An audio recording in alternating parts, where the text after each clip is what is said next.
일본군은 청일전쟁 당시 최진식 위론부기와 군복을 입고 싸웠습니다.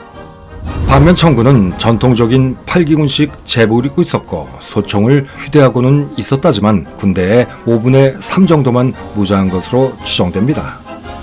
그것도 구식인 영국제 마티니엘리, 스나이더 엔필드 1853, 독일제 마우저 187 등을 휴대하고 있었으며 탄환 역시 규격화되지 못했었기 때문에 그 전투력은 매우 제한돼 있었죠.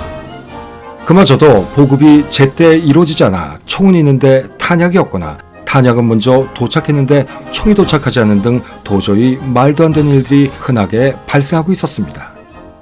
그리고 나머지 병사들은 주로 활과 화살, 장검과 장창, 도끼 등과 같은 고대 무기로 무장하고 있었죠. 심지어 유영장은 당시 일본군의 군복을 보고 자존심도 없이 서양인들의 군복을 빌려 입고 오는 것이 아니냐며 비아냥거리까지 했을 정도로 근대전에 대한 이해는 몰지각 그 자체였습니다. 거기다 청군은 사기 또한 매우 낮았었는데 그것은 임금체불, 아편 중독으로 인한 군기문란, 지휘관들의 지도력 부재 때문이었죠.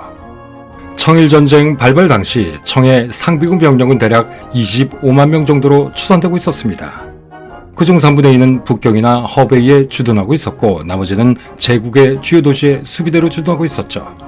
그러나 청은 군권의 개통도 애매하기 짝이 없었고 대륙 전체의 봉건적 잔재인 지방군벌이 난립하고 있었던 관계로 겉으로는 막강한 군사력을 보유한 듯 보였지만 총체적인 국가동원 체계나 이에 따른 종합적인 국방전력은 매우 열악했었습니다. 이러다 보니 청일전쟁은 국가 대 국가 간 전쟁이었음에도 불구하고 실제로는 이용정의 북양육군과 해군이 대부분의 전투를 치른 이상한 전쟁이었죠. 하지만 당시 북양육군은 태평천국의 진압하면서 실전 경험이 있었다고는 하지만 정규군과는 벌이는 본격적인 전투가 아닌 농민 반란군을 상대로 한 시한유지군 성격이 짙은 민병대 수준이었습니다. 특히 조선에 파병된 청군은 정식 훈련을 전혀 받지 못한 시중의 무례배들이 대부분이었습니다. 당시 평양전투에 지휘관으로 참여했던 유혁이 같은 자를 예로 들자면 그는 고리대금업이 주업이었고 군지휘관은 부업이었을 정도로 한심한 사항이었습니다. 그는 군대 운영비와 병사들의 급료, 식대 등을 자신이 하던 고리대금업의 운영자금으로 사용까지 했었습니다. 이 때문에 유혁이 부대는 청군 중에서도 가장 군기가 문란하고 부패가 심한 오합지졸의 불량배 집단 같은 수준이었었죠. 이렇듯 당시 평양의 청군 병력 중 절반 정도가 이런 막장 같은 유혁의 부대였던 것입니다.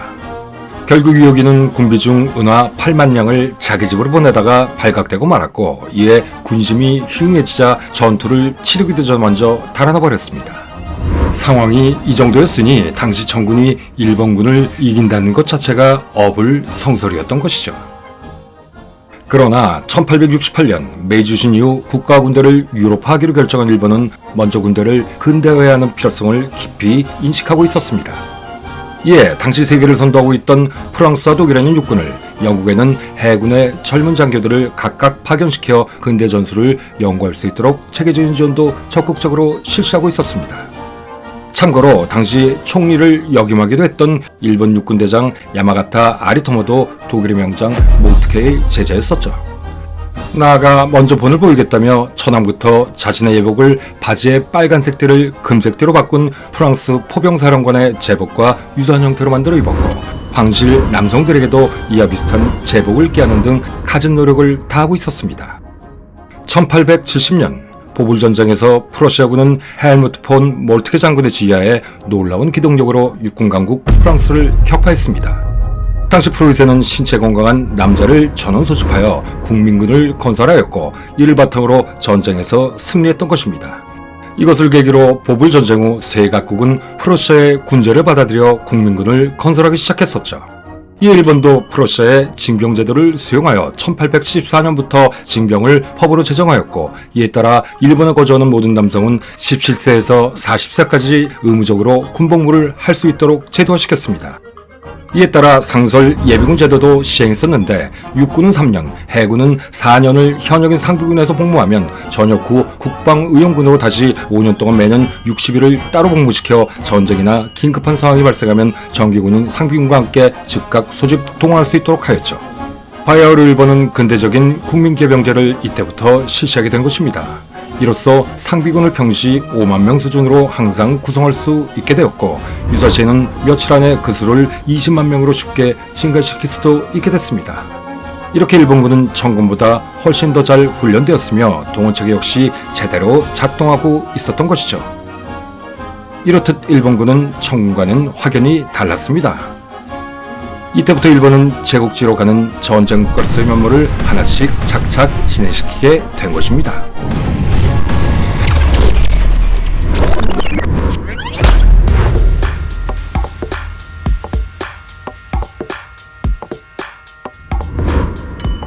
그러면 여기서 일본의 전쟁에 대한 의지를 한번 살펴보겠습니다. 일단 일본군은 오래전부터 맹훈련을 거듭해온 정예병력이었습니다. 청일전쟁 당시 일본 육군은 세이버와 일본도 무라타 소총 등으로 무장해 있었으며 미국제 게틀링 기관총은 물론 포병은 오사카에서 이탈리아 장교들의 감독하에 제작된 이탈리아제 70mm 대포를 라이센스 생산하여 장비했었습니다. 거기에다 독일 그룹사의 75mm 대포도 일부 사용하고 있었죠. 일본은 그 전까지만 해도 종이 탄피를 쓰던 1858년형 프랑스제 샤스포, 영국제 스나이더 엔필드 1853, 미국제 스펜서 랩 액션 소총 등에 의존하고 있었습니다. 그러나 열강들과 체결한 불평등 조약에 대한 반발 등으로 샤스마, 조슈, 도사 히젠본과 막부 사이에서 일어난 보신전쟁 이후인 1869년 이 전쟁에서 승리해 메이주시를 시행한 신정부군은 표준화된 제식 소총의 필요성을 절감하고 그 이전 사용했던 모든 소총들을 퇴역시키기로 결정합니다. 이에 1875년 일본 제국육군 장교였던 무라타 치네요시 소령을 프랑스, 독일, 스웨덴 및 기타 국가에 파견하여 선진 사격기술과 총기를 연구시키죠. 그리고 1880년 무라타 치네요시를 귀국시켜 금속 탄피를 사용하는 프랑스제 그라소총의 금속 카드리치즈 제인을 간략화시킨 독자적인 소총을 생산하기 시작합니다. 이것이 바로 흑색 화약의 11mm 무라타탄을 사용하는 일본이 개발한 최초의 자국산 소총인 볼트 액션식 무라타 타입 13입니다. 이때부터 무라타 소총은 일본 제국군의 표준 총기가 되죠. 이후 무라타 타입 13은 좀 더 짧아진 타입 16 기병총으로도 만들어졌고 타입 13을 조금 바꾼 타입 18으로도 진화하게 됩니다. 이 무라타 소총은 납탄을 넣고 화약을 넣은 후 다져줘야 하는 기존의 전장식 소총에 비하면 금속 탄피 일체형 탄환을 사용하는 볼트 액션 구조의 혁신적인 후장식 소총이었습니다. 하지만 탄창이 없는 단발식이어서 한 발씩 쏘고 재장전해야 하는 불편함이 남아있었죠. 당시 세계 주요 국가들은 총기 개발에 열을 올리고 있었습니다. 그리고 그 개발의 핵심 포인트는 바로 탄환에 들어가는 장약, 즉 추진체와 그 탄환을 총에 어떻게 더 효율적으로 집어넣을 수 있느냐를 다루는 장전 시스템 개발에 관한 문제였었습니다. 당시 사용하던 흑색 화약은 폭발력에 한계가 있어서 총알의 사정거리와 파괴력을 담보하기 위해선 어쩔 수 없이 다량의 화약을 쓸 수밖에 없었습니다. 그 결과 총의 구경이 필연적으로 대형화될 수밖에 없었고 또한 발사 시 연기도 매우 많이 발생했었죠. 그리고 이와 관련된 장전 방식의 간편화에도 많은 제약을 주었습니다.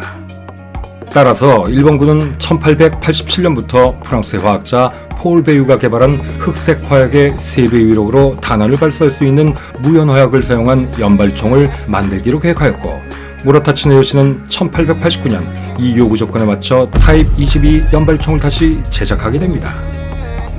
하지만 타입 22는 대부분의 부품이 국산화되었다는 장점이 있긴 하였지만 명중률이 나쁘다는 단점이 있었죠. 거기에다 프랑스제 르벨 M1886과 같은 장전 장치를 사용했었는데 르벨 소총은 재장전 시 탄환을 한 발 한 발 튜브 탄창에 밀어넣어야 하는 방식이었기 때문에 탄을 다 쏴버린 경우 재장전에 시간이 너무 오래 걸려 급박한 전장에서는 상당히 불편하다는 단점이 있었습니다. 결국 개선된 타입 22의 기능과 디자인에도 불구하고 많은 기술적 결함과 장전 방식 개선의 필요성을 인식한 일본군은 1898년 보다 현대적인 무연 분말을 사용하는 6.5mm 탄환과 그 탄환을 카드리치에 넣어 카드리치체 직접 장전할 수 있는 아리사카 타입 30 소총을 생산하게 됩니다. 그리고 이때부터 무라타 소총은 아리사카 타입 30에게 자신의 자리를 물려주게 되죠.